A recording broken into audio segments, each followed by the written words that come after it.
Hello. It's me, a person with a face. A person whose hand gestures are definitely not weird. Here are a bunch of different people, matched with career signifiers, like a helmet, a uniform, or a stethoscope, on the off chance that you identify with one of them. And here's a guy with a belly, a beard, and a hard hat. I talked to this guy, I think. My favorite place is a local diner, because it makes me seem like a regular Joe, and makes white people feel safe and full. But I'm not racist. Here's a Hispanic family who doesn't mind being associated with me. And if you're thinking about retirement, here are some old people smiling. Thank God they're still alive to vote. Did I mention I'm super capable? I can stand behind a podium. I can look out a window. I can shake hands. I can make the skin around my eyes crinkle when I smile. Right now is a critical time because of the past and the future and this American flag. I'm a candidate and I endorse this message. Unless you disagree, in which case I had nothing to do with it.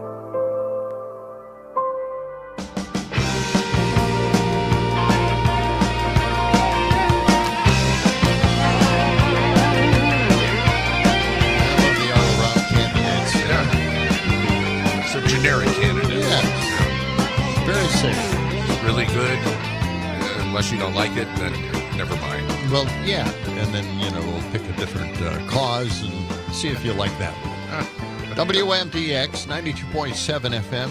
I'm going to turn my headphones up. I can hardly hear me. It's a Friday. Yeah. Hey, we made it through the week. The whole week. We've gone through all of what Trump has thrown at us, and we're still here. Still to this day. Here. That's right. But boy, does he have a strong arm, and boy, we gotta look at what's coming up next week. Yeah. Oh boy. Yeah. Yeah. If we can survive the weekend, we've got some unusual stories. I've got one story that I think we're going to play over and over and over again on this show. Really? Yeah. It is Doge breaking into an office with people working there, and if you can believe the balls on these a-holes. I just want people to get an idea of what these guys are like, what this Doge pack is all about. These young men with their backpacks that come into these office buildings. Yeah. And when you hear these guys, you'll understand what these public servants have to put up with. Wow, we've got recordings of this? Yes, we do have a recording of it. I did everything I could to confirm that this is a real thing, and it is, but you just won't believe it. And that's why I want to play it over and over again, just to give people, as we talk about many of these departments being dissolved, I'm going to play it, and then you'll understand what kind of arrogance these people are dealing with, and they're just like their boss, Elon. And this is the kind of guy that's going through our government, this foreigner, this guy from South Africa who doesn't like government at all and doesn't understand it and hasn't grown up with it, and he's dissolving our government for us in front of our eyes, and the Republican legislature is letting this happen. The Congress. It's just outrageous. Okay. All right. Something to look forward to. We'll get to look forward to that. Yeah. The end of the world. All right. Well, in the meantime, weather looks like... I'm sorry. Thanks for bringing us all down the Yeah. other way. Got to climb back up the mountain Whoops. here. Okay. Got a few flurries moving through the area, and it's right at the freezing mark at 32 degrees this morning. But it's going to get nicer over the weekend, especially Saturday and Sunday. It's going to be fantastic, right? It's going to be unbelievably great. So what would be the afternoon temperature? It's time to get the balls out, I think. Yeah, let's get the lottery balls out. Let's take those balls out. And fire up the machine. Let's get that first number. Here it comes. It's a 4. A 4. Okay. Second number 0 is a 0. Yeah. The WMDX lottery ball machine is predicting a 40-degree high for today. The WMDX Samsung watch temperature and the prediction just disappeared. Yeah. The screen left me. It's currently 33 according to the WMDX Samsung watch. Okay. And a high temperature of 39. Okay, well, so very close. And then tonight a low around 21. Okay. What about the weekend? Do you have the weekend there? I do not have that. Okay, well, I mean, I could look it up, but I'm not going to. Okay. But I do want to tell everybody that at 6:22, sunrise. Okay. And at 5:54 this afternoon, sunset. Okay. And don't forget, set your clocks ahead 1 hour this weekend. It's daylight saving time. Yeah. Get ready for that. I can't wait because I have so many clocks around the house. I'm a clock collector, so yes. So it takes a while to do that. It is not easy. Yeah. All right. Well, let's get to the National Day calendar for today. All right. I can't wait. The 7th day of March, the first week of March. Here. Yeah. Wrapping things up. Is it or is it not? What is it anyway? Is it National Flapjack Day? Is it National Hospitality Day? National Dress in Blue Day? How about National Tartar Sauce Day? National Crown Roast of Pork Day? National Employee Appreciation Day, National Cereal Day, or National Be Heard Day, or National Beer and Ale Day? We don't eat enough Crown Roast,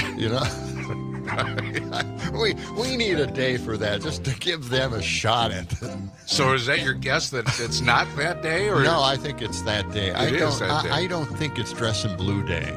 Well, you would be wrong. It is National Dress in Blue Day. It's Blue Meanie Day. I don't know. We'll find out more in a minute. Sam, would you like to hazard a guess? Well, just a couple days ago, we had Pancake Day. So I know. I don't think it's Flapjack Day today. Well, you're wrong. It is man. Flapjack Day. I don't know why they split it into 2 days. It would seem like, just a week ago it was Pancake Day. Well. So what's the difference? I don't know. National Flapjack Day. Yeah, got to have more days eating flapjacks. What is the fake day, Gordy? The fake day is it's not National Beer and Ale Day. Oh, there. Yeah. That was good. That was well thought out. You really slipped it by us this time. No, it was the last one, and usually you sometimes guess the last one that I say. It usually is. And I did put it as the last one. But here's the thing, the flapjacks. Yeah, right? what about them? I've had a complaint about flapjacks all my life because I think they could have made them a little bit healthier. All it is milk and throw some protein flour powder in there. But they didn't have protein powder way back when. I mean, isn't there a way that they could have added some fiber maybe to it, or just something better? I'm sure there must be a way to make healthier flapjacks. Well, I don't know what that would be, but it's just it's really empty calories. Okay. And then it's all you can eat flapjacks at these farm breakfasts. Mm-hmm. Yeah. And it's always tempting to all I can eat. That's great in Wisconsin. That's something that takes them out of the house and into the restaurants. That's right. But they're flapjacks. It's just flour and water and milk and a few eggs maybe. Mm-hmm. Well, we salute all the people that like flapjacks today and enjoy with some maple syrup. Well, it's just a complaint I had. Okay, that's fine. It's been sitting inside of me for a long time, and I had to finally get that. Well, you got to vent once in a while. I do. You get problems. Yeah. It's National No, right. I read it wrong. I thought it was hospitality, but it's National Hospitalist Day. Oh. What is a hospitalist? Okay. Somebody who hangs out in hospitals? Apparently recognizes the contributions of more than 60,000 hospitalists nationwide on the first Thursday in March annually. Hospital medicine is one of the fastest growing specialties in modern medicine. Of course, they're shutting a lot of rural hospitals down, and we don't need them anymore. A lot of people are leaving the profession. For some reason, Doge doesn't think we need hospitals anymore. Apparently not. Yeah, they're okay with that. We got to cut back, man. We got to save some money for these tax cuts. I don't know why we have all these services. Okay. You asked about National Dress in Blue Day. Well, here it is. It's an effort to knock out one of the top cancers that causes death. National Dress in Blue Day, the first Friday of March, encourages everyone to learn about the causes of colon cancer and raise awareness by wearing blue.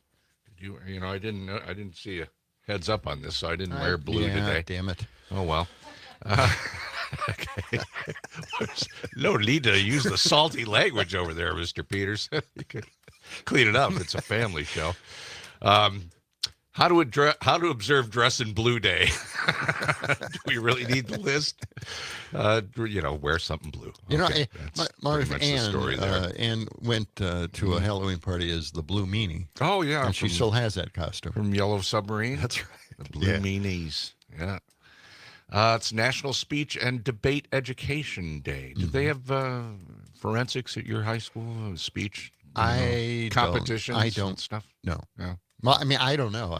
Way back when, we didn't call it, speech class or forensic speech. Really? Or okay. Whatever they want to call it. Sam, did you have They had it. I wasn't a part of it. Yeah. Okay. Well, that's great. It's probably an elective class. Yeah, probably. National Speech and Debate Education Day helps to prepare students to do more public speaking. Through the support of coaches and teachers, students learn the skills and vital success for future careers and everyday decision. Okay. I wonder where they all ended up. If we ended up here doing public speaking, where did everyone else end up who did public speaking? Speaking? That's right. Yeah. Good question. One of the biggest regrets I ever had in my life was debate class. Right. We had an English class, and we had a debate day, and everybody's working up to it, and we had, just soft debates in the class. Sure. And I thought I was really good at it. Yeah. And the teacher was really anxious to see how I would do in a debate situation. Mm-hmm. And I called in sick because You got us scared? I got us scared. That's sad. and I just regret that forever now. It's still bothering you to this day. It still does, yeah. Well, you're not afraid to speak your mind now. You do it every morning. No, I'm afraid to do that, as you can tell. There's a lot of fear there under the surface. Yes. Okay. Yes. Well, maybe this will cheer you up. It's National Tartar Sauce Day. There are many reasons for observing National Tartar Sauce Day. I knew it was a special day. I knew it.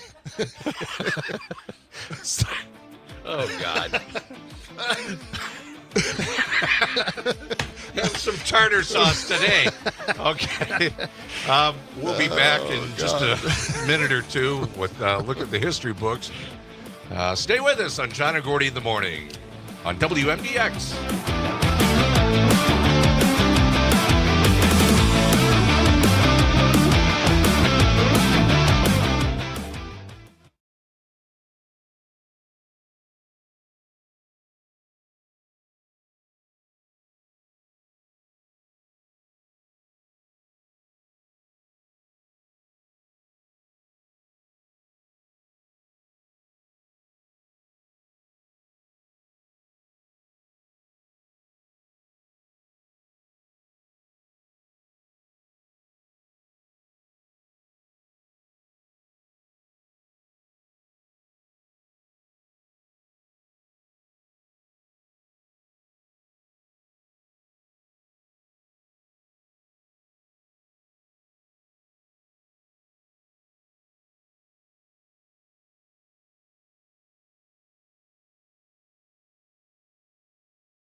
Mm-hmm. Great, fellas. Can you hear us? Hello. Oh, cool. Hello. Yep. Hi, Pam. Hello. Hi.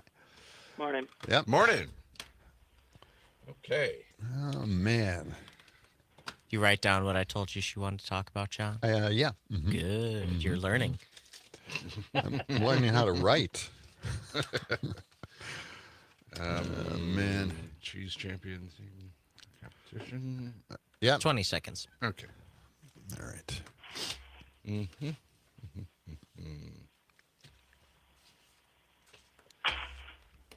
Are we talking cheese first, or are we talking the festival Yes, first? cheese. No, cheese first. Yep. Okay.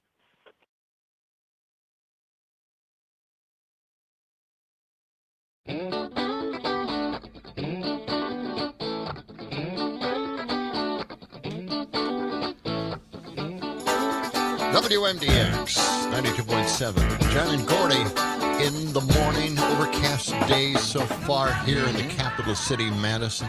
It's 21 minutes past the hour, 32 degrees. Our high today right around 40, and really nice weekend ahead with highs in the 40s and 50s. Time once again to speak to Pam Jahnke at the Midwest Farm Report, and we have the results, don't we, for the Championship Cheese Fest. Is that correct? Yeah. Yep. The championship cheese contest wrapped up yesterday afternoon. That was up at the Resch Expo Center in Green Bay, and my junior assistant, Ben Jarbo, took it in for the very first time. If anybody was listening to the early show this morning, he mispronounced Gouda, which was the champion cheese. But that's okay. He's from South Central Illinois. I think a lot of things about Wisconsin need a little time for him. But, yeah, Wisconsin didn't come away with the top champion. But what I'm emphasizing today is that they had 9 of the champion slots, 9 out of the top 20, went to Wisconsin cheese companies.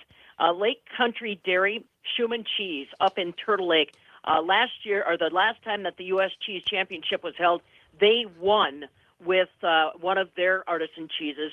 This year they had 3 of their entries that ended up in the top 20, so they did really well. Wow. Yeah. Klondike Cheese, our buddies down in Monroe, 2 of their Havardis were in the top champion list. Belgioso Cheese up in Denmark, Henning Cheese in Kiel, and then Carr Valley. Sid Carr at Carr Valley had 2 cheeses, one from his Linden plant and the other from his Mauston plant, that again ended up as champions in their category. And honestly, guys, the winner has Wisconsin ties too.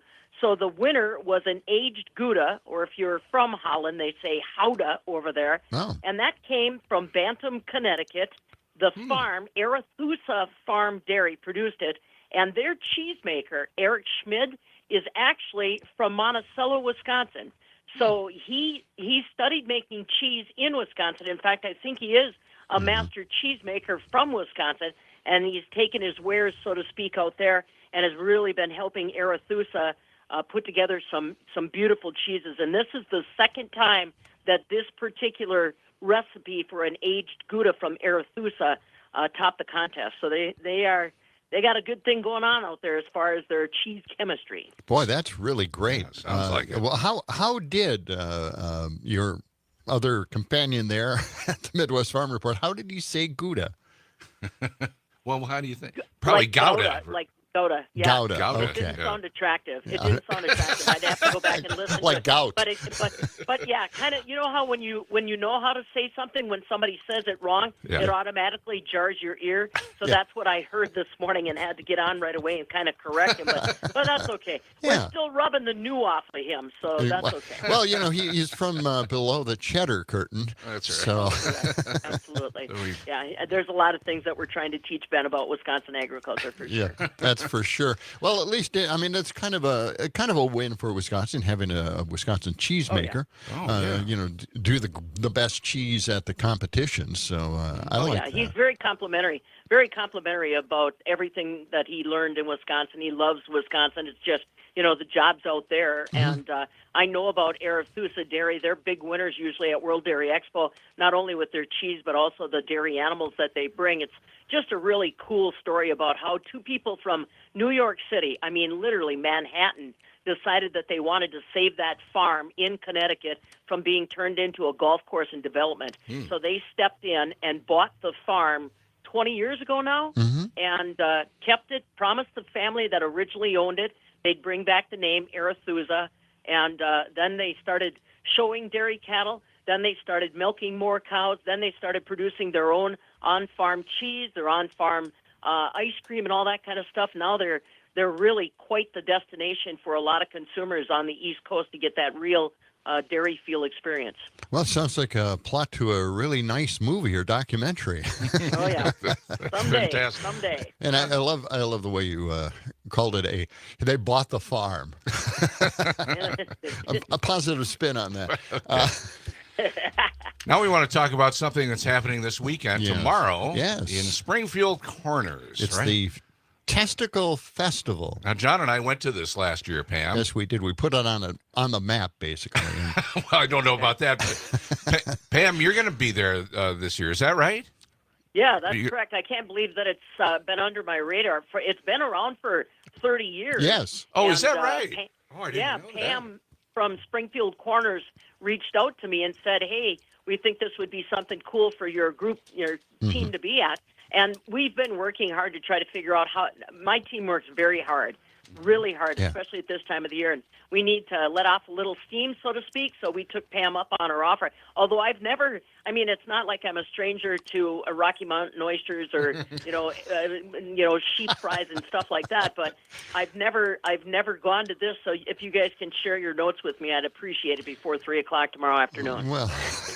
Well, we went last year. It was well attended. A great little place there. Actually, it's a fairly large bar. It's huge, and there are a lot of people there, shoulder to shoulder sometimes. And they have a variety of items there to taste test. Different kinds of testicles, different animals, and pig. And they're rather large, so they cut them up into pieces and bread them, and then they individually fry each one in different frying oil. Yeah, but they have different sauces, and then they also have other items too, regular buffet kind of thing. But he kind of glanced off the sauces thing. I think that's the whole point.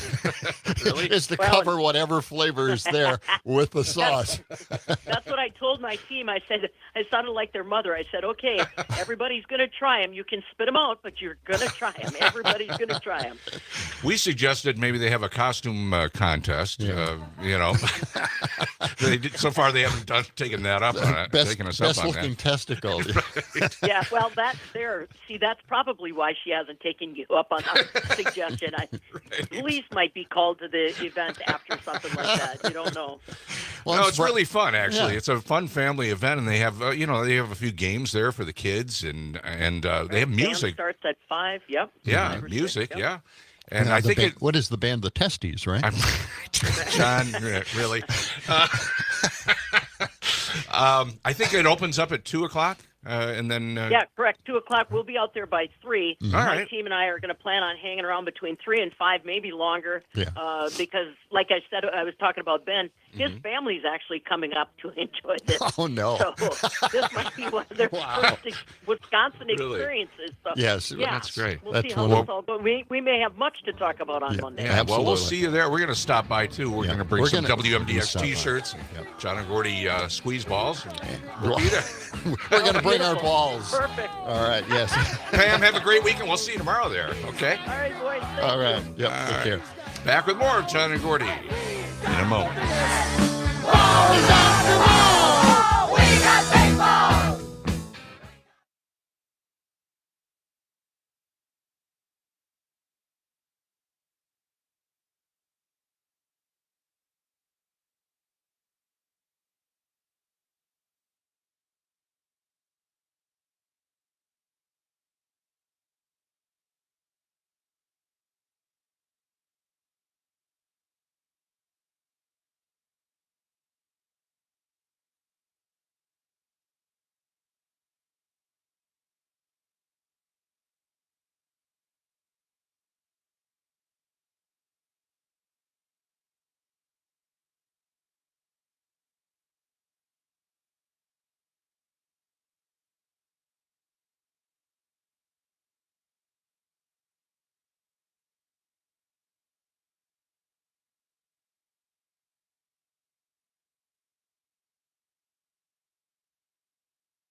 As the 21st century began, human evolution was at a turning point, a dumbing down, until humanity was incapable of solving even its most basic problems. Now listen, Grapehead. I'll explain it so even you can understand it. We can duck and cover. There's a fallout shelter right there. There's no way to survive this, you idiot! Idiocracy. For the smartest guy in the world, you're pretty dumb sometimes. Idiocracy on the John and Gordy Show, 6:34. It's 32 degrees, high today about 40. This portion of the show being brought to you by Verlo Mattress of Madison. The Verlo Mismatch Sale is back, the biggest sale of the year. Mismatch on the outside, the same Verlo long-lasting craftsmanship on the inside. So hurry in now. Save an additional 10% off of every mattress and box spring. Wake up and sleep better. Verlo Mattress of Madison. Just go to verlo.com for more information. And always get those those adjustable frames. Yes. You want to get those. Yes. Get them right away. They're excellent. Yes. Okay. Keep them for the rest of your life. Good idea. Well, here we are in Idiocracy. We are. Once again. In Idiocracy. What's our lead story today? Well, Mad King Donald, of course, claims that the press is the enemy, and this is cut 145 from last month. I haven't gotten to this story only because it just keeps building and building and building. He keeps expanding the target. And I just thought it's time to at least get to this one point where we can say he's against the media, completely against the media, and you and I are going to have to barricade ourselves in the radio station and make sure that no one drags us out of here and puts us in some kind of FEMA camp. All right. So this story is aged for a while, but now like a fine wine, it's cheese. ready. Cheese. We're talking about cheese. cheese. Okay. Let's listen to this. Okay. All right. And the media is so bad. When I watch MSNBC, which I don't watch much, but you have to watch The Enemy on occasion. The Enemy. The level of arrogance and cheating, and they're just these are horrible people. They tell conspiracy theories. And they start up with the Constitution. They couldn't care less about the Constitution. CNN, likewise. I mean, I watch them asking questions with, the hatred with the. I said, "Why are you asking the question with such anger? You're asking me a normal question, but you see the bias. The bias is so incredible. Those two are bad. PBS is bad. AP is bad. CBS is terrible." They're all terrible. Why don't you say they're all bad? He doesn't like them except Fox. Yeah. Well, we're the evil ones. Yeah. News Nation is kind of in the Fox camp, I think. Yes, it is. Pretty much. Leaning pretty much. far right. Very far right. Yeah. My brother watches them and thinks that they're pretty even. Really? Fair and balanced? Fair and balanced, yeah. That's what they said. But not really, and you can't tell him. He knows everything. He's the guy who knows everything. Really? Right?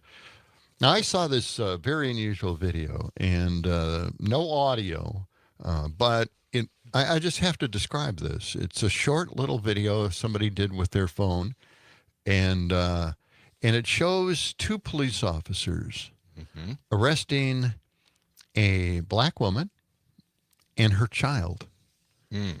And they're both laying on the sidewalk on their stomachs, both of them. They have their hands tied behind their back. And it's breathtaking because the child is just a small little, maybe a 2-year-old, maybe a 1-year-old with on the ground, on his or her stomach, hands tied behind their back.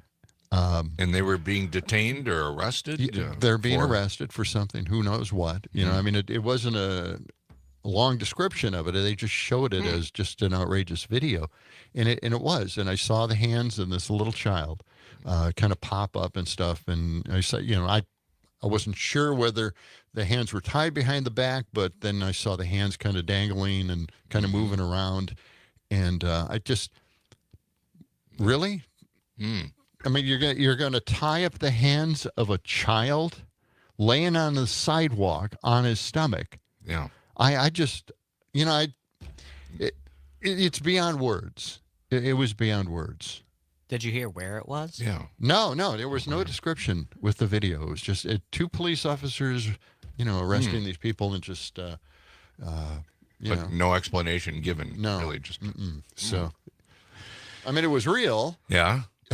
So, but I'm surprised. A lot of times they don't provide all the information. But I did want to at least, tell you what I saw, and it was crazy. It was really outrageous, and it's unsettling for me to this day just thinking about it.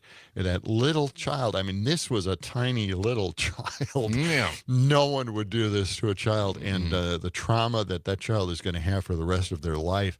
After doing this, I don't know if it was a girl or boy. It was kind of a distant video of them being arrested, but it was shocking stuff. Absolutely shocking.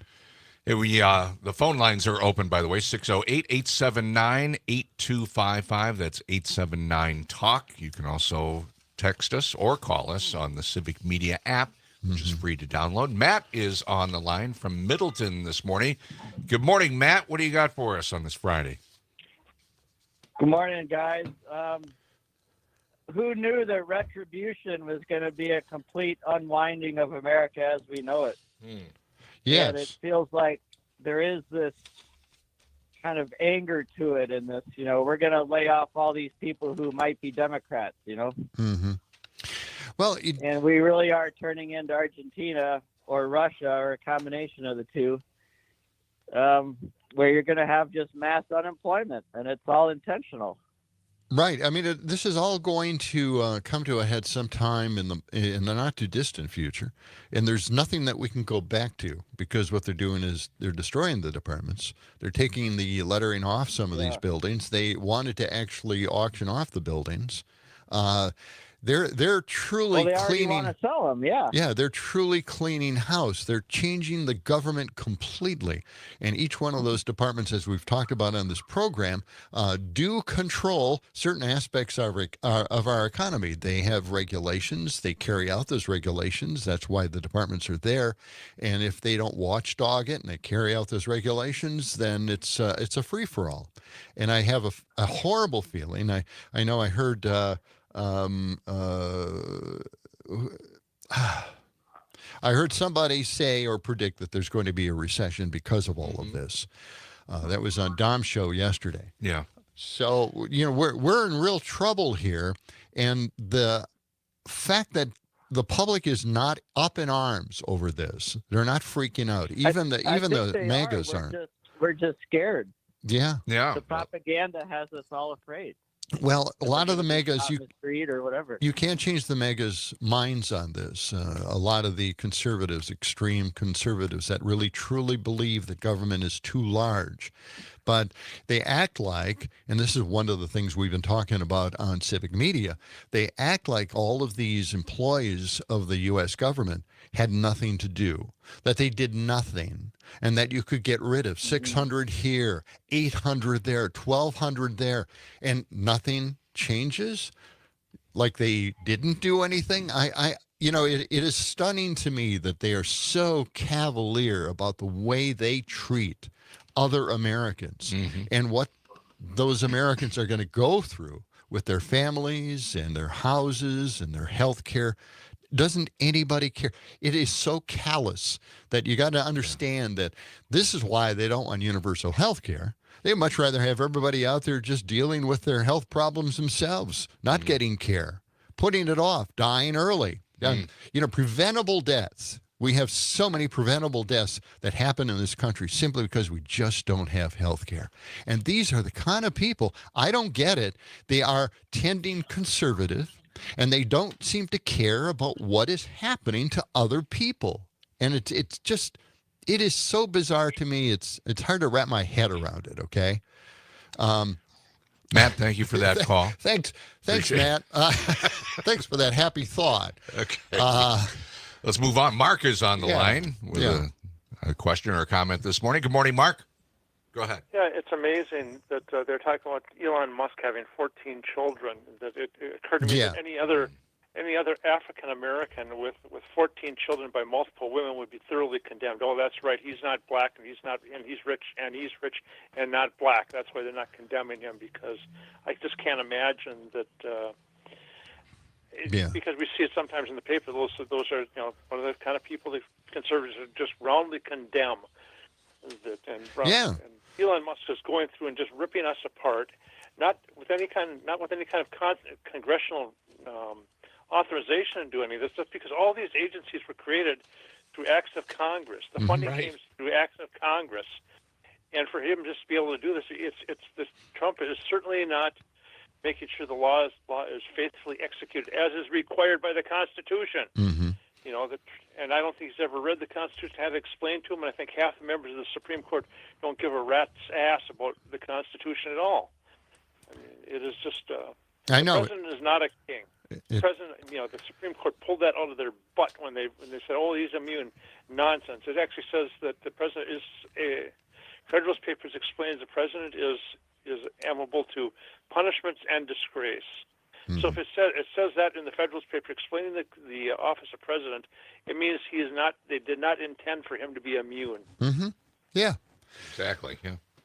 It's truly stunning the way. Thanks, guys. Yeah. Thank you, Mark. It's really stunning. This all really began with the impeachments. When the Republicans refused to allow any of the impeachments to happen, when they decided, this is a witch hunt. The Democrat, no matter how much proof we came up with, right? Yeah. I mean, certainly withholding money from Ukraine is enough to impeach somebody, but they decided to protect the president. That's all they did. They just ignored the law. They ignored everything. And this is why we got to where we are today. Now, I want to play this because I want to play this cut a lot, only just to remind people of what is going on. Elon has his pack of young boys going out there into these federal buildings and firing people, and then going into their computers and getting all the information they possibly can, which, by the way, Elon is going to use somewhere in the future. This is going to happen, and we're going to be inundated with advertising in our emails and phone calls. But here, this is what happened in one instance. Somebody recorded this. This is Doge breaking in and walking into an office where everybody in the office was surprised by the entry. And this is the audio. Check it out. This is the arrogance. These are the people that work for Elon that have been groomed by Elon. And this is how they treat people. Listen to this. Longer than I wanted. What? Did you have to work for about 15, 20 minutes this morning? Wow, that's pretty snarky. And who are you? Brad Schmidt, a.k.a. Face Doge. You're not going to slip off for an early lunch break now, are you? God forbid. And what is this? God forbid is right. Because we're taxpayers. Well, we wanted to audit the computer systems. These two ladies here, they're stonewalling us. They've been trained to look out for us. They have. I think, honestly, one Asian kid with ChatGPT could do all your jobs, too. That's true. Amazing. Did you get that? Wasn't that something else? Yeah. One Asian kid with ChatGPT could do this job for them. These Doge kids seem just about as brainwashed as the people who voted Trump into office. Yes. That's stunning. It is. That's their entrance. How out of touch and rude can they be? Yep. No, do we have time to just play it one more time here? It's very short. Okay. Listen. Longer than I wanted. What? Did you have to work for about 15, 20 minutes this morning? Wow, that's pretty snarky. And who are you?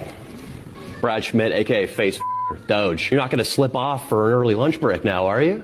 God forbid. And what is this? God forbid is right. Because we're taxpayers. Well, we wanted to audit the computer systems.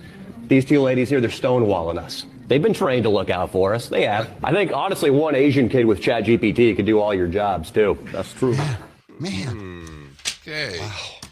All right. And that's going on still. That's how they enter these buildings, and that's what they say, and that's what they're telling the employees who are working hard for the government, working hard for you and me, making this government work smoothly, and that's how they treat them. Crazy stuff. Yeah. Idiocracy at its worst. Yeah. Well, 6:49, we will be back with more of John and Gordy in the morning. Coming up in our next hour, a Max Inc. preview with Rocker right around the corner.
92.7. And Tracy Anderson out in Johnson Creek is telling us about some kind of march going on.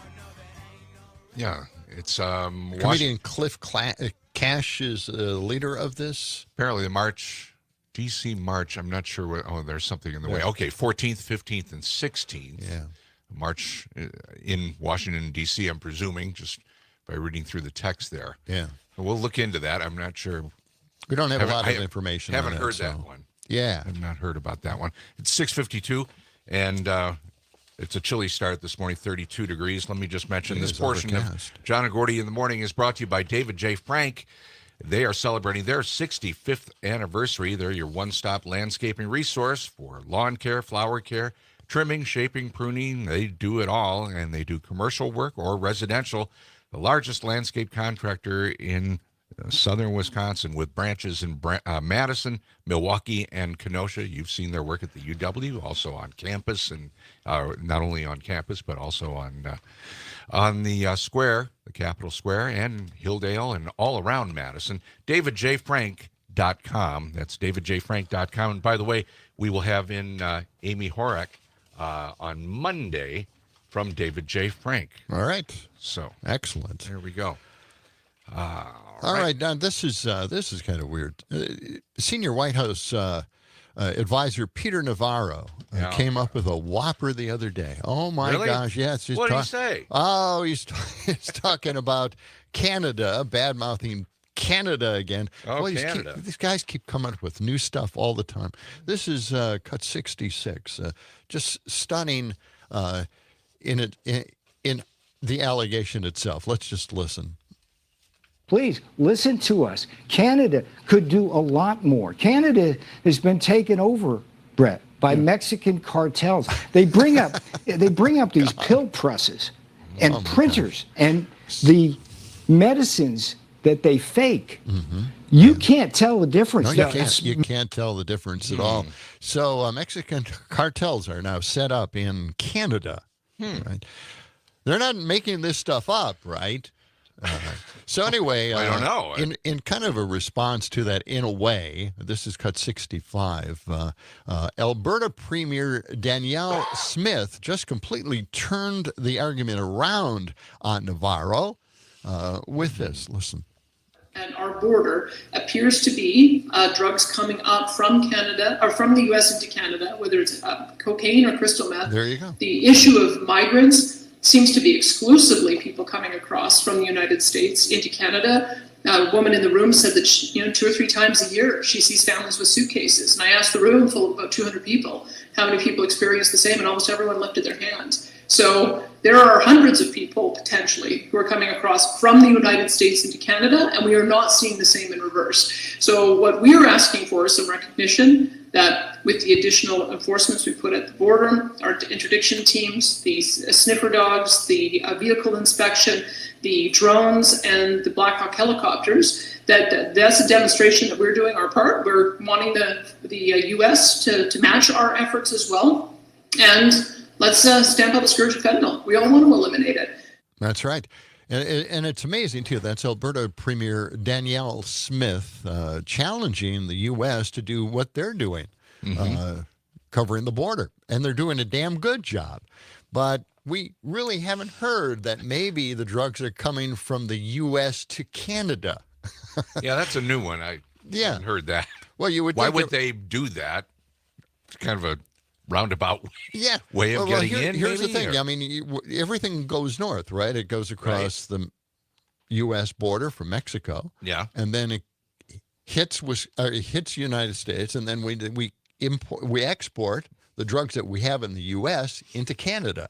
That seems to make more sense than Canada somehow originating all of these drugs and then sending them south. It doesn't make any sense. It never has.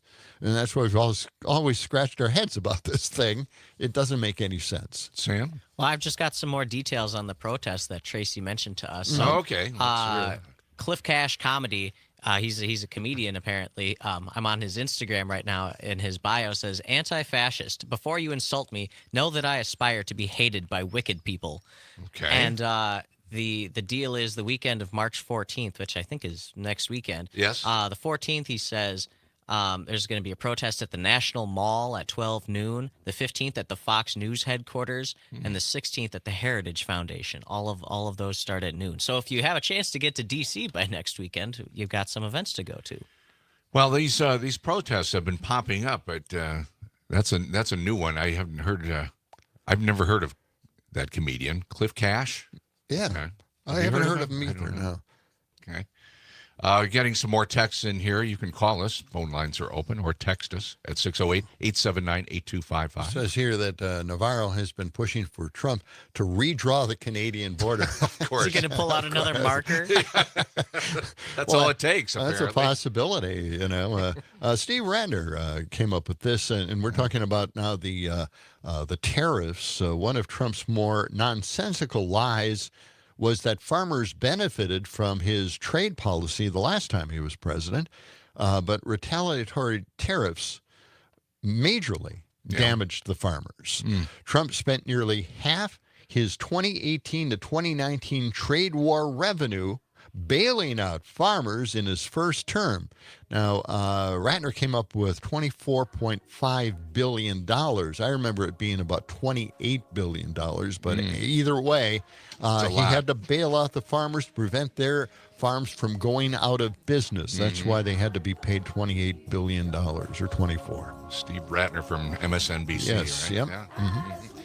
Hey, it is 6:59. Coming up in our 7 o'clock hour, Rocker will be in with a Max Inc. preview.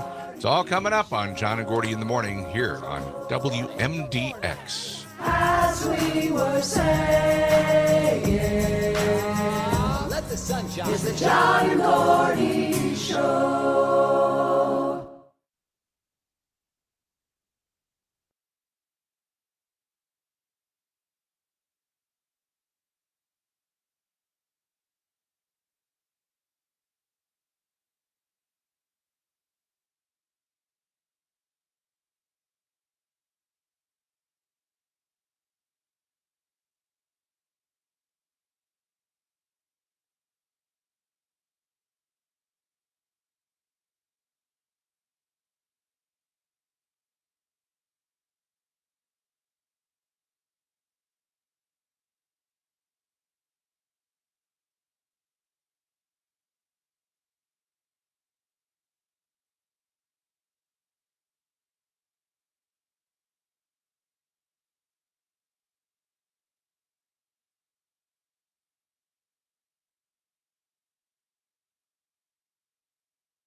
Hi, Savannah.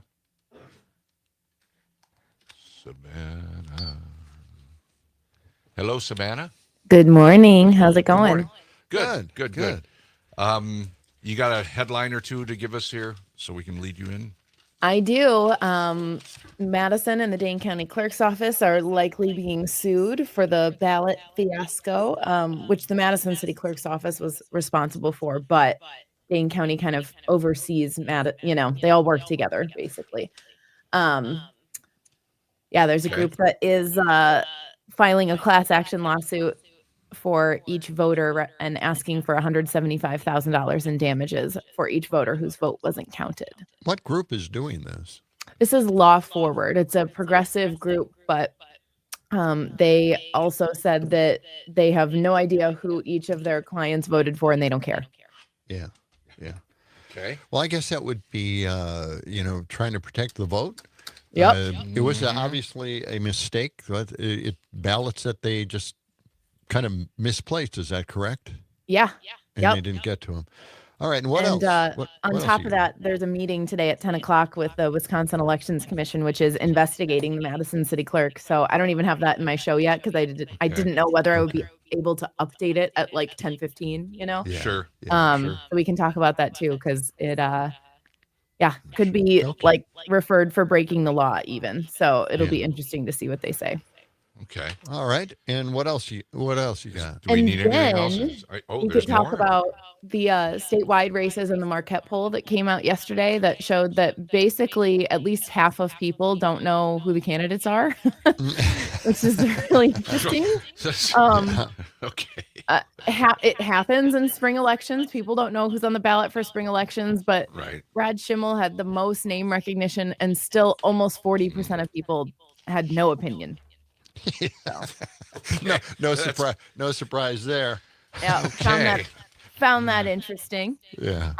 And then we can talk about this is like news you can use, and I love news you can use.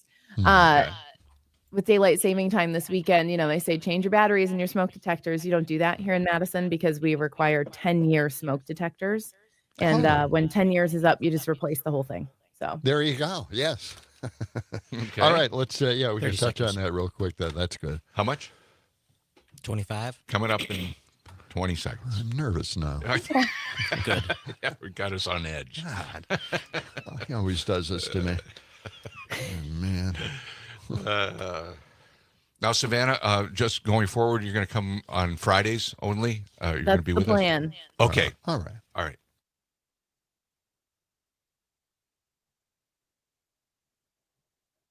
It's a beautiful morning. We got a new act. It's phenomenal. It's sensational. It's terrific. It's even mediocre. No, it's disgusting. It's a ploy. What a ass. You have a pretty fun show. I listen to it most of the time, Keep up the good work. God, I love you. Get the hell off the stage. Nice work, everyone. Sharp broadcast. Really good. Good morning, John and Gordy. Good morning, John and Gordy. Good morning, John and Gordy. Good morning. It is WMDX. 6 minutes past the hour, and we've got cloudy skies, a few flurries earlier. Might see a little bit of that today, the high near 40. Right now, 32 degrees. This portion of John and Gordy in the Morning brought to you by Verlo of Madison, Verlo Mattress of Madison. They have the mismatch sale going on right now. Biggest sale of the year, mismatch on the outside, same Verlo long-lasting craftsmanship on the inside. Hurry in now for an additional 10% savings off of every mattress and box spring. Wake up, sleep better. Verlo.com is their website. That's Verlo.com. And they have 2 locations in Madison, East Side and West Side. Verlo Mattress of Madison. Okay. And now it's time to get to our news of the day, big stories. Joining us now, Savannah Tomei Olson. Good morning, Savannah. Good morning. Happy Friday. Yes, we made it to Friday. Oh, man. These are long weeks, considering what the administration is doing. But anyway. You got some big stories here. What are the big stories here, at least for even Dane County? This is a big one. Yeah, so Madison and the Dane County Clerk's Office are being sued because of those 193 absentee ballots that went uncounted in November. If you remember, the Madison City Clerk's Office found the ballots. The first batch they found like days after the election. The second they found like 2 weeks after the election. But they didn't alert city officials until a month later. And I think that's a real point of contention for the mayor's office and other city leaders. So now the nonprofit Law Forward is filing a class action lawsuit basically representing whoever of these 193 voters would like to sign on because they were deprived of their right to vote. And they're asking for $175,000 in damages per person. So we'll see how this moves forward. Wow. Yeah, that was a pretty serious breach, and it's an amazing something like that could happen. But I've seen stories like this all over the country, where they just find ballots later on. But this is going one step further, getting some compensation for it. So, we'll see what happens on that, huh? On top of that, there's the Wisconsin Elections Commission decided to open an investigation into Madison City Clerk Mary Beth Witzel-Bell. So they're going to talk about that today at 10 o'clock. They could do anything from recommend changes that the clerk's office should do to prevent this in the future to even determine that a law was broken and reach out to criminal authorities. So it'll be interesting to see what they decide there. All right. So a meeting 10 o'clock this morning, Wisconsin Elections Commission. We'll find out more, I guess, at that point. We've got a primary not a primary election coming up in April. Tell us about that. Well, when it comes to spring elections, lots of the time we don't know who's on the ballot. That's a big problem. It looked like Brad Schimmel only had like 60% name recognition. 40% of people didn't have an opinion of him. Susan Crawford, there were only like 52% of people who didn't have an opinion on her. And this is according to the Marquette poll that just came out? Just came out. 2/3 of people don't have an opinion of Jill Underly, our current state superintendent, and more than 70% of people didn't have an opinion of her right-leaning challenger, Brittany Kinzer. So people have some time. We're 3.5 weeks out at this point, and lots of ads are going to be in our faces in those next 3 weeks. But it's always interesting to see just how many people don't really know how they're going to vote and don't know how they feel about the candidates running at this point. That's right. Yeah, and stunning. A lot of ads, fake ads. Progress 2028 is doing ads for Susan Crawford, Susan Crawford. And they're a fake group sponsored by Elon Musk. Positioning Crawford as somebody who backs certain policies on the left that are controversial to a lot of voters. So it's kind of a roundabout way of muddying the waters a little bit. And these are issues that she's never really come out and supported herself, publicly anyway. Right? Yeah, it's interesting to see, what all that money can do to a race. Oh, right. I know. And what about daylight saving time? You have a little story here. Okay, guys, happy Friday. News you can use. I love the little tidbits like this. So we'll spring our clocks forward early Sunday morning. And usually you hear officials, especially like fire departments, say, okay, this is also a good time to change the batteries in your smoke detectors, right? Sure. Here in the city of Madison, you don't really need to do that unless they're not all up to code, basically. Because for the last 15 years, Madison has required smoke detectors where the batteries last about a decade. And when the battery dies, you just take the whole thing out and replace it. So you don't need to switch those batteries this weekend. There it is. Perfect. Okay, great. Well, let's hope everybody's up to code. Yes.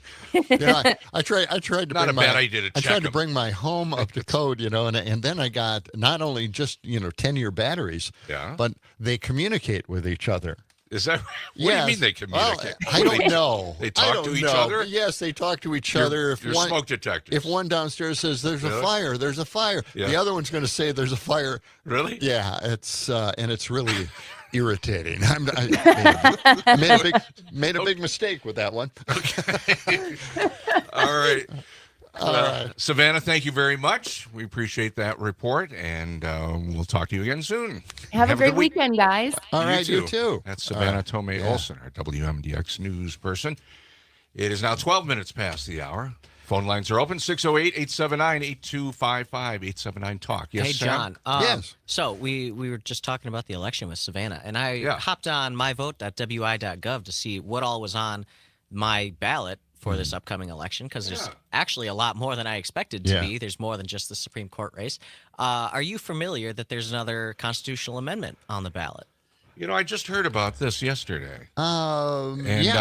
Just give me the general. Well, they're working to try and codify voter ID into the Constitution now. Yes, that's right. Yes. And it's awful that we haven't brought that up. We should really make sure that this does not get codified in the Constitution because, then we've always talked about this, the birth certificate matching your current ID. And a lot of people don't have that matching at all because they have maiden names, they have their married name now, and they obviously don't match. So it's going to be a real problem. And not only that, it's not just so much you change your name because you got married, but then it gets confusing, and some bureaus have different names listed, and sometimes you've even mixed up the names at these selective bureaus. Right. So it's really a mess. And they know this, and what they're trying to do is kind of gently ease women out of voting. That's basically it. So we should be talking about this amendment, this constitutional amendment here in Wisconsin. Yeah, we'll have to do more coverage of that. Yeah. Actually, Rocker is in the studio. He's going to be in about a half hour here or less with a Maxine preview, but he brought a story to our attention. Yes. And I was doing a little checking on this. This is from Daily Beast. Pete Hegseth, he's the head of the Department of Defense now. Sharp-looking guy, worked at Fox News on weekends. He dresses nicely. He got slick back hair. Like he's from the 60s. Got a lot of tattoos. Anyway, Pete Hegseth, he did something. Going back in history, World War II, Enola Gay. That was the name of the plane that dropped the big one on Hiroshima, right? The big nuclear. Okay, so listen to this. In Defense Secretary Pete Hegseth's quest to nix all diversity, equity, and inclusion content, some photos on the Pentagon's website and online posts appear to be marked for deletion just because they include the word gay, because of Enola Gay, the plane that dropped the big one. So they're combing. This is, again, probably AI helping them out with this, right? So one such case, the Associated Press reported, is a photograph of the Enola Gay. It's a famous photograph of the B-29 bomber that dropped the atomic bomb on Hiroshima in August of 1945. And there's a picture of it here. Yeah, they got to ban that now from the Department of Defense website and all related websites. It got flagged. Yeah, just because of the name of the plane. And you got to know Enola Gay. You got to know that a lot of this is due to using AI in order to comb through all the files, all the names, and try to come up with something that relates somehow to DEI. And this is getting in the way. And this, by the way, I think is the reason why we've seen such a scattershot and chaos from Elon and his crew, a band of young kids walking around with their backpacks and laptops trying to break into these buildings and closing them off. They're using AI in order to get rid of and fire public workers. Federal workers, yes. Yeah. So, and that's why it's so indiscriminate. That's why they keep asking people to come back. We fired you, and we shouldn't have. And the way they're barging in and introducing themselves to the people at the front desk there. Do we have that clip standing by? Can we do that? The one where the Doge kids are getting into it with the receptionist. Yeah, that is 72. Cut 72. Thank you. All right, let's play that again. It's outrageous. Longer than I wanted. What? Did you have to work for about 15, 20 minutes this morning? Oh, that's pretty snarky. And who are you? Brad Schmidt, a.k.a. Face Doge. You're not going to slip off for an early lunch break now, are you? God forbid. And what is this? God forbid is right. Because we're taxpayers. Well, we wanted to audit the computer systems. These two ladies here, they're stonewalling us. They've been trained to look out for us. They have. I think, honestly, one Asian kid with ChatGPT could do all your jobs, too. That's true. An Asian kid with ChatGPT. Okay. That's all right. That's your Doge kids. Yeah. Yeah. Not racist at all. That's what's happening. Okay, so that's the kind of thing that's going on. They're using AI to make all of these firings, to cut down these departments. They're not using any kind of common sense. They're not investigating things. They're not doing what they need to do as human beings. They're using, and this is what happens when you use AI at this early stage in the development of AI. Yeah. It's just you're right. It's just letting loose on their systems and coming up with it doesn't have the intelligence that they think it has. Exactly. It's just, So the Enola Gay thing is a perfect example of it. So this is the argument against AI. Yes. All right. Right. Okay, it's 18 past the hour. Coming up in about 10 minutes, Rocker will be in the studio taking a look at local Wisconsin music and telling us who's where and what's going on right here on 92.7 WMDX. John and Gordy in the morning. What the people want. No more kings. We're going to run things our way. No more kings. Nobody's going to tell us what to do. Rocking and a rolling, splishing and a splashing over the horizon. What can it be? Looks like it's going to be a free country.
Brittany. Good morning. Morning. Hello. Good morning. Hey. How you doing? Pretty good. Pretty good. Happy Friday. Okay. Yeah. How are you guys doing? You have your, let me see here. You have your Sith top on today. What? What are you talking Star about? Wars? Yeah. All right, come on. Quick.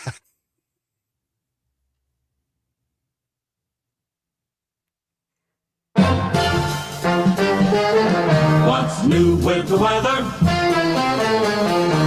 What's new? What's with the temperature now? What's the high? What's the low? What a fancy jingle. WMDX 92.7. How can you beat that? You know, I know, it's great. That makes radio what it is today. That's fantastic. Right. And Brittany Merlot, our WMDX meteorologist, joins us this morning with a look at what's happening weather-wise today and for the weekend. You're wearing the Sith top today. You know, if people are able to see on YouTube or on Facebook. That doesn't look a little Sithy. You're asking the wrong person. I haven't seen the prequels since I was a little kid. It? What's that, Rocker? Looks like Darth Maul. Yeah, Darth Maul. Right. Darth Maul. Okay. Oh, that's fantastic. Well, what's going on in the weather today? Well, you guys are my action. You're looking at a little bit of snow moving in right now. Nothing too crazy, but probably a trace will come down. It'll flip to some rain and wash it all away, so no shoveling needed. But just a little bit of a nuisance out there this morning. That'll be gone by lunch, though. Afterwards, you'll see a little bit more sunshine start to peek out. You know, this is the kind of snow that's showing up on the radar, but I'm not sure that it's really hitting the ground yet. It's very, very light flurry activity, and again, it's a little deceiving on radar. I haven't seen any flakes here yet. That's why he got out of weather.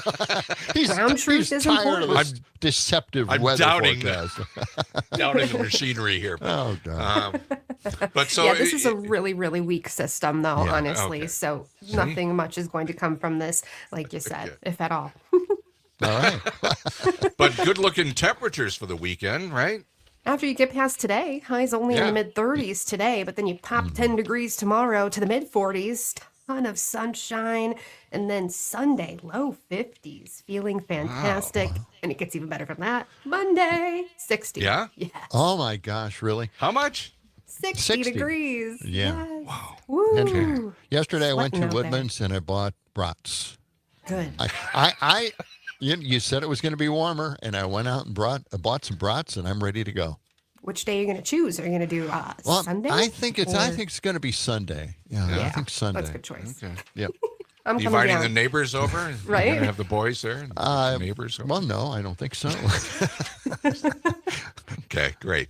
Everyone's going to smell the grill, and you will have people there. Oh, yeah, I know. He doesn't like his neighbors. My pellet grill. Yeah? I just love those things. Yeah. Good stuff. Yeah.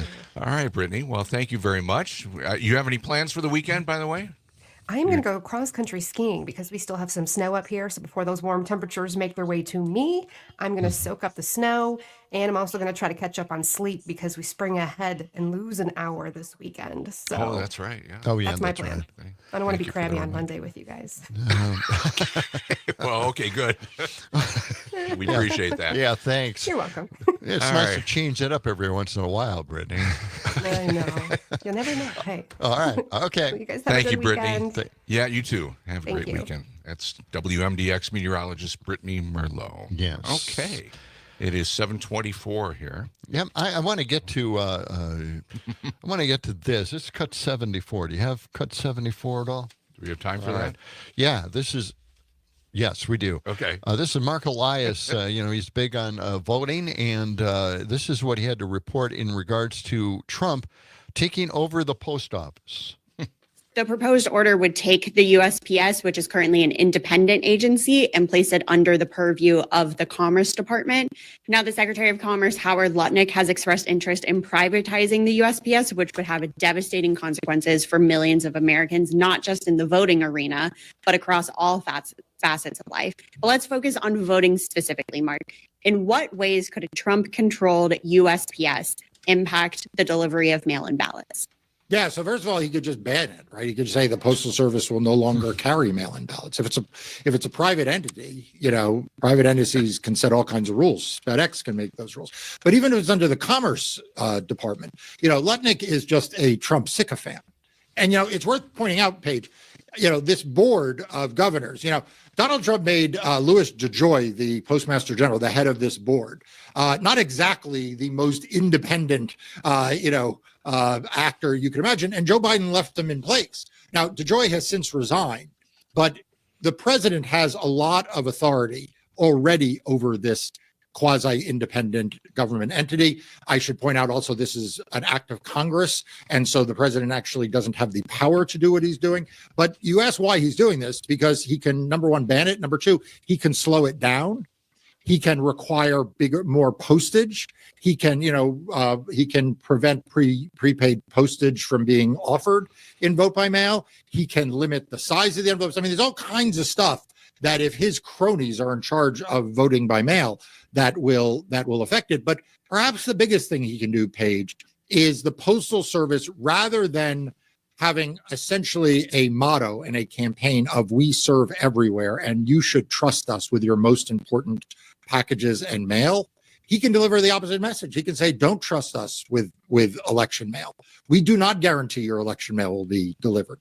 We don't guarantee states that the ballots will go out. We don't guarantee that the ballots will come back. We don't say that voter registration materials will be prioritized. In fact, they'll be deprioritized." So it's not just voting by mail itself. It is literally the entire commerce of election season that goes on with the mail service. And of course, that affects all mail. right? Right. Yeah.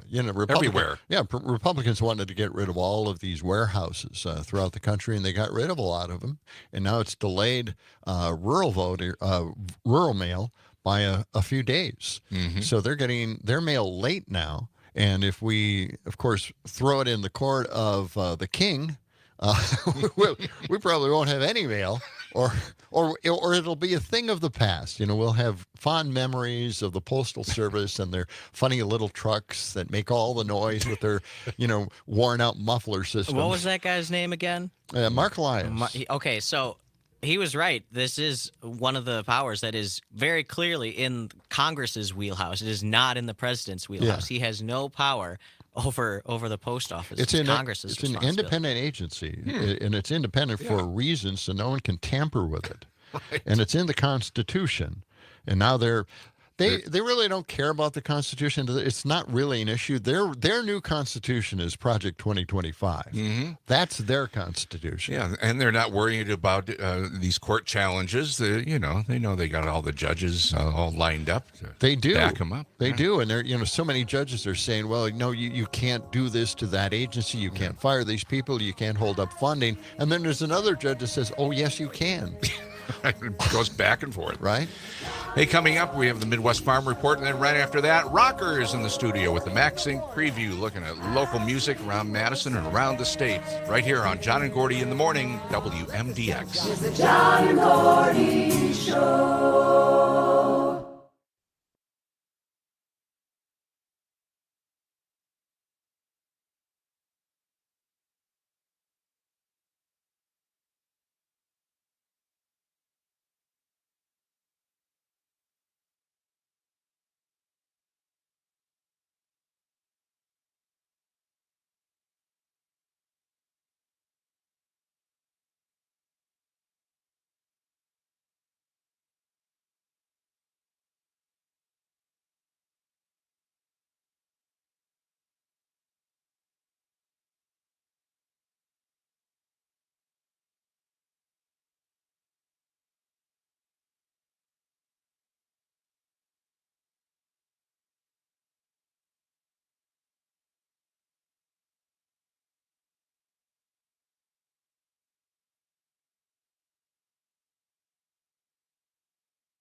WMDX 92.7.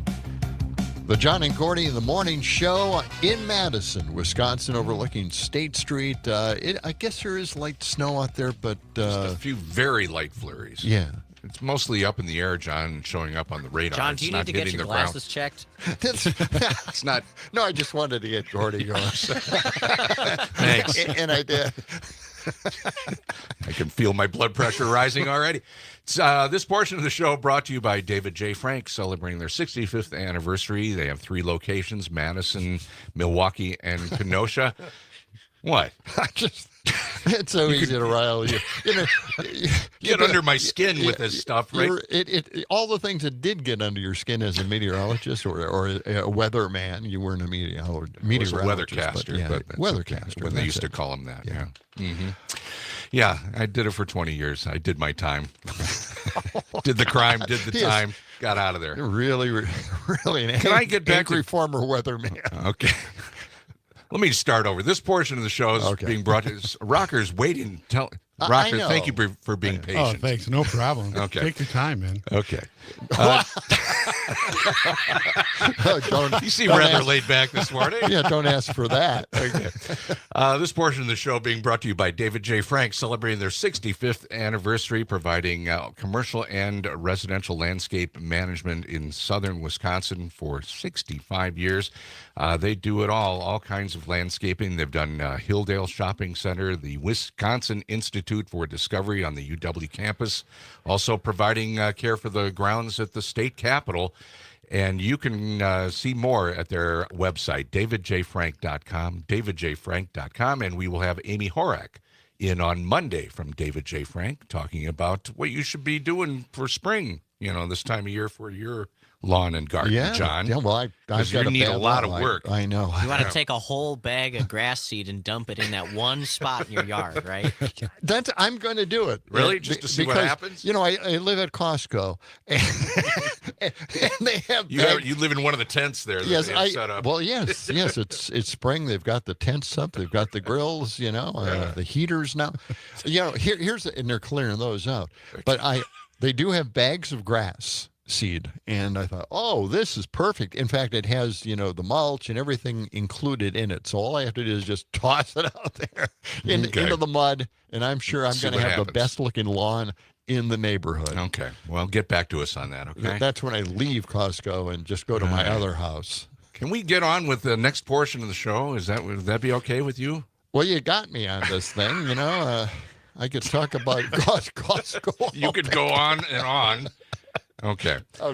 Rocker, how you doing, man? Yeah. What's happening, Gordy? It's good to see you. Let me just say to you that I love the biggest skill of a weathercaster is their ability to point at things on a green screen behind them and be accurate. Like they're actually pointing at the right thing they're talking about. Yes. I find it's like looking in the rearview mirror and trying to, Well, they have monitors all over the place, so it's not that hard, really. They make it seem hard. But, actually, he was one of the most inaccurate pointers that Okay. It's on Wikipedia. Okay. Yes. It's on Wikipedia. Okay. We'll talk about this at the meeting afterwards, John. Thank you. Okay. Max Inc. Radio is coming up this weekend, 6 p.m. to midnight, Saturday and Sunday. And this weekend, we have Michael Grassman. He's from Soundcheck Entertainment out of Milwaukee. So we're going to be talking to him about the Battle of the Bands that's going to be happening between March 14th and April 18th out in Milwaukee. Sam Ness, you guys. Oh, yeah. Elliot's nephew.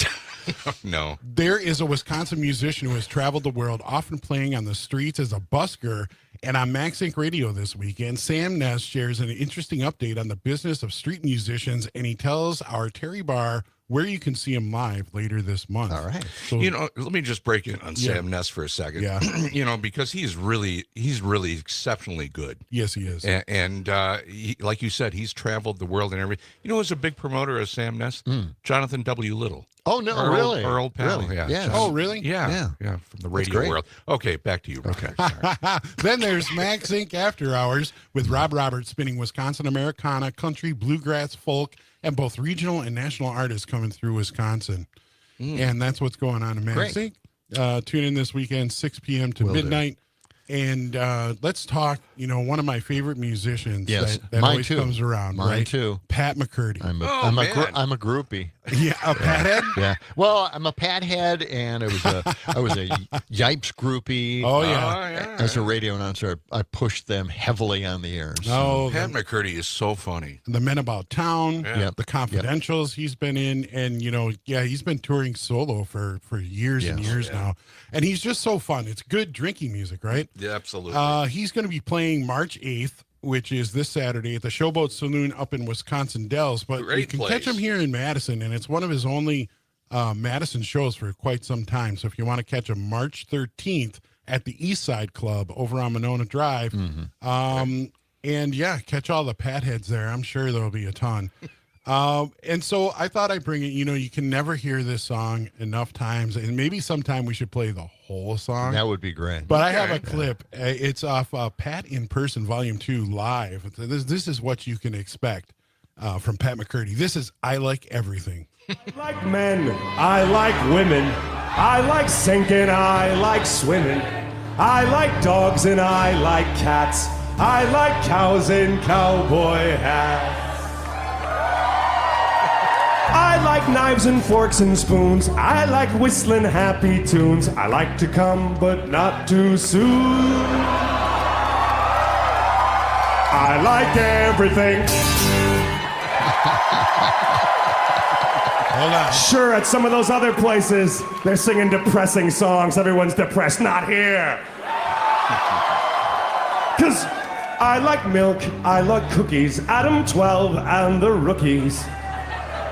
I like peaches, I like cream, I like field and I like stream.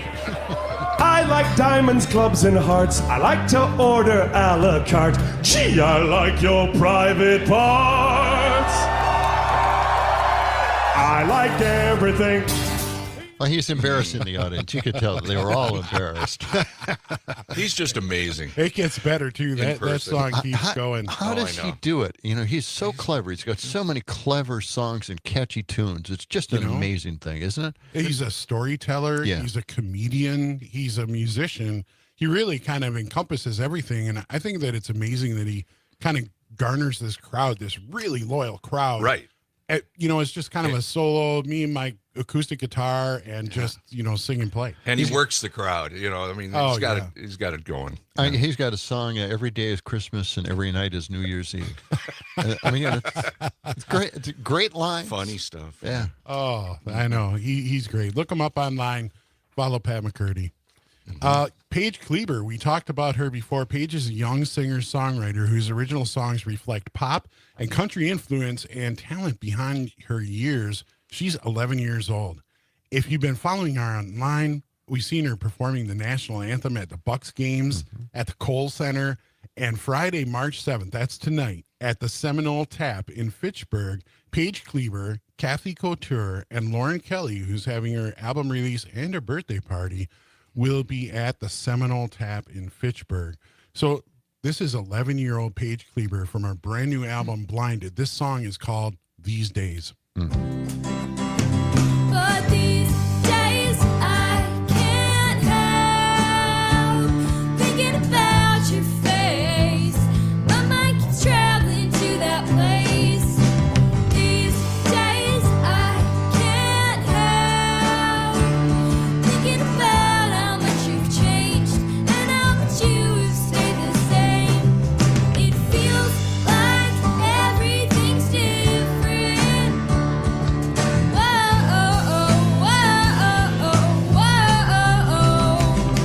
These days.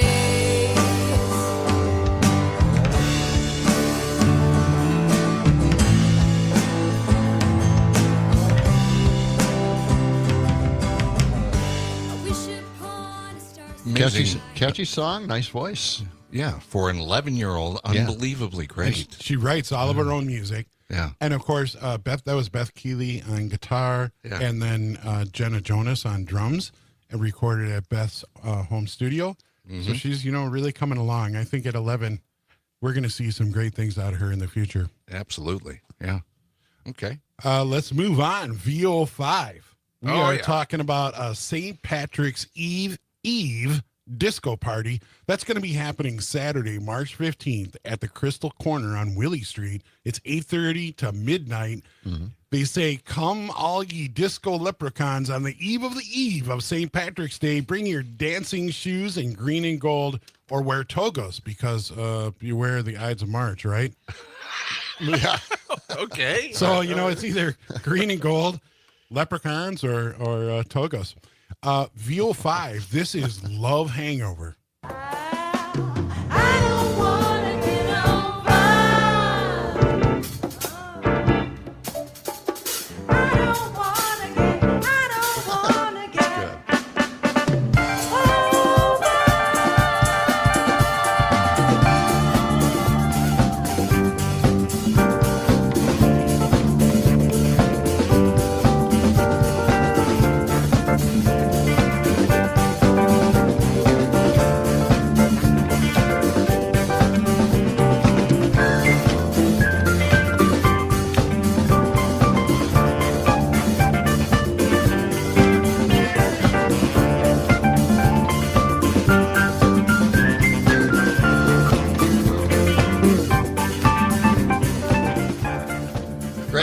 Nice version of Diana Ross's song, Love Hangover. Love Hangover, VO5. I like that. That's going to be fun. Crystal Corner. They're such a great band. Gordy, did I see a yawn escape you? Is disco not your groove? Not particularly into disco much. Did you ever go? Do you ever go to the discos?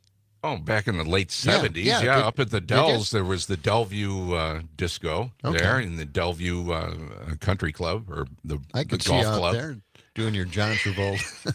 Oh, come on. You were out there, too. I know. Come on. We all had bell-bottom pants and polyester shirts and chains and everything. There was no dating apps back right then, right? Right. Exactly. Go to the disco. Yeah. Get those platform frustrating shoes. Time for all of us. Yeah. How about you, Rocker? Were you a disco fan back in the day? I'll went tell through you, that phase, right? Believe it or not, you're not going to believe this, right? Okay. But my mom worked at a rock and roll venue all through the 70s. So, and it was in a bowling alley, and it was separate, but I mean, it was a real rock venue. And Cheap Trick played there. Where was Boston this? had played there out in Waukesha. Oh, okay. And so it was a big stopover for a lot of the big bands. And so I kind of grew up backstage with all these bands, like during the day while they're setting up, and that's. You wonder how I became a rocker, right? Didn't have time for all of the pre-recorded music that they play at disco. I didn't like disco back then. I think I appreciate it a lot more now. Yeah. Right. Yeah. Looking back than I at ever it, did back then. You know what I mean? I know exactly what you mean. Yeah. Okay. We were captive in those days. in those dance halls. Okay. Okay. What do we got here? We got time for one more? I think so. Dogtown Hollow. We've talked about them before. And Saturday, March 8th, that's tomorrow night at the Gamma Ray Bar. That's right off the Capitol Square. They're going to do 2 sets. This is an early show, 4 to 6 p.m. And they're roots rock, Americana, country funk, blues, folk, vocal harmonies, in the pocket rhythms. They got it all. They're a great band. Let's listen to some Dogtown Hollow. This is Last Best Ride from their Rivers, Roads, and Bridges EP. It just came out.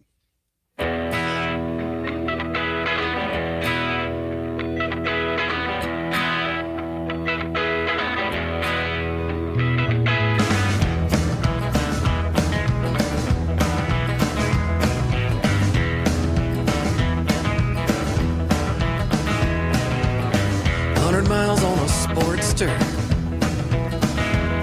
through the driftless hills of home. Red River Valley and the Valley of the Rolling Stone. Up and over the ridges, down and up and up and down. Dogtown Hollow at WMDX. We will continue with Rocker with the Max Inc. preview on John and Gordy on WMDX in just a moment. If it was anything, it was anything but bad. It was the last best ride.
WSBX 92.7, John and Gordy in the morning. We're here with Rocker playing Wisconsin rock and roll. And before we get on with that, we will tell you this portion of the show is brought to you by Verlo Mattress of Madison. The mismatch sale is ongoing, biggest sale of the year. Mismatch on the outside, same Verlo, long-lasting craftsmanship on the inside. Hurry and now save an additional 10% off of every mattress and box spring. Wake up and sleep better. Verlo Mattress of Madison, 2 locations, west side and east side. Just go to verlo.com for more information. Okay, back with Rocker here with the Maxine preview. I want to mention an event that's coming up March 22nd, Rocker. This is up in Baraboo at the Konamichi Bar, the wine bar up there. And they have music every weekend there. A lot of Madison groups, but also Baraboo Dell's band. And then they have a big event coming up on March 22nd. That's Saturday. Emmy Castro and her band. They're a Peruvian band, a Peruvian Creole band. Wow.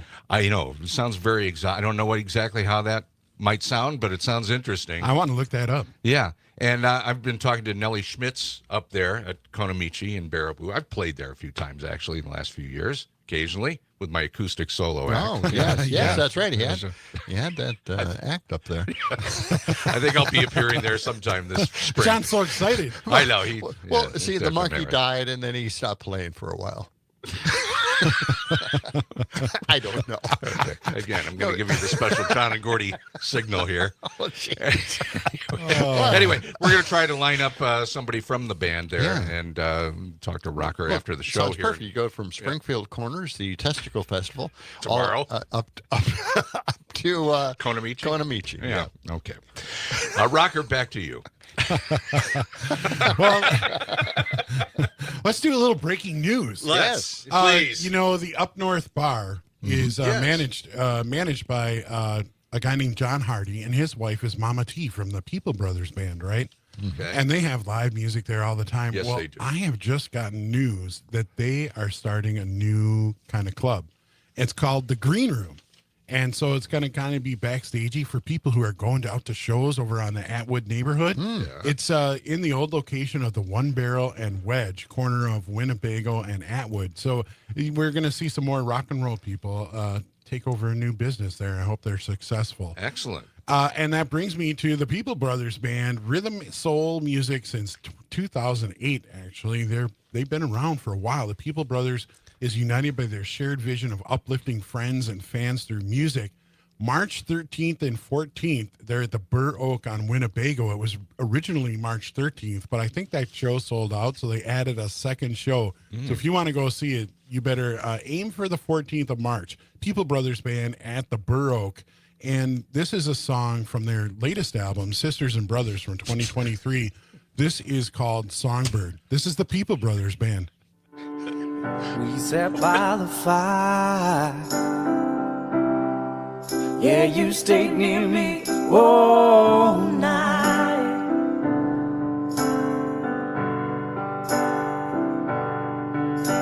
You asked me to keep on playing, so I just said, all right.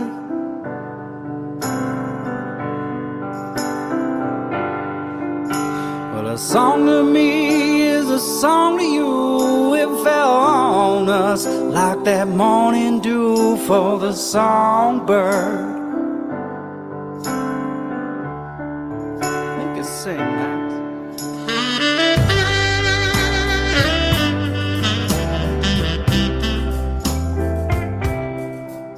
That is extremely smooth.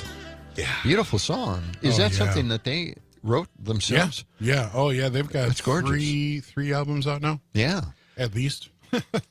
we play them a lot. They're just a great band. They have a lot of great songs. And what a great venue, the Burr Oak. Man. Oh, what yes. a terrific atmosphere there. And very intimate. When you go see a Burr Oak show, you're right there with the band. And great sound and light. I mean, it's just really a perfect place. In other words, there's very little room in there. You're right there with the band. There's plenty of room mulling in there. around in the back. You've never been in there. You don't know what you're talking about. Well, okay. All right. You're right. You're right. We got up like It's set up like a cabaret. I mean, it's kind of it's got a very nightclub feel. The little tables. Oh, okay. It's very great. It's really, just cool it. John. All right. Rocker, continue, please. Don't just ignore it. Well, Catherine's going to the Baroque for the kazoo karaoke. Oh, that's tomorrow at 1:00 with Beth Killy. Actually, he's running that thing. Yeah, that's true. Mm-hmm. All right, go ahead. Madtown Manish Boys, award-winning, body shaking blues, steeped in Chicago blues. The band members bought the Red Rooster. They kind of run that club. Sunday, March 9th, they'll be playing at the Red Rooster. And then March 15th, they're at the North Street Cabaret over in the Eakin Park neighborhood. Mm-hmm. Let's listen to a little Madtown Manish Boys. This is Old Dog. What got me by yesterday ain't working out so well for me today.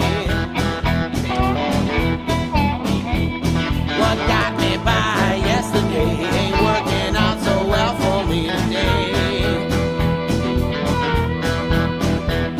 Get out tomorrow morning, gonna get myself a brand new bag.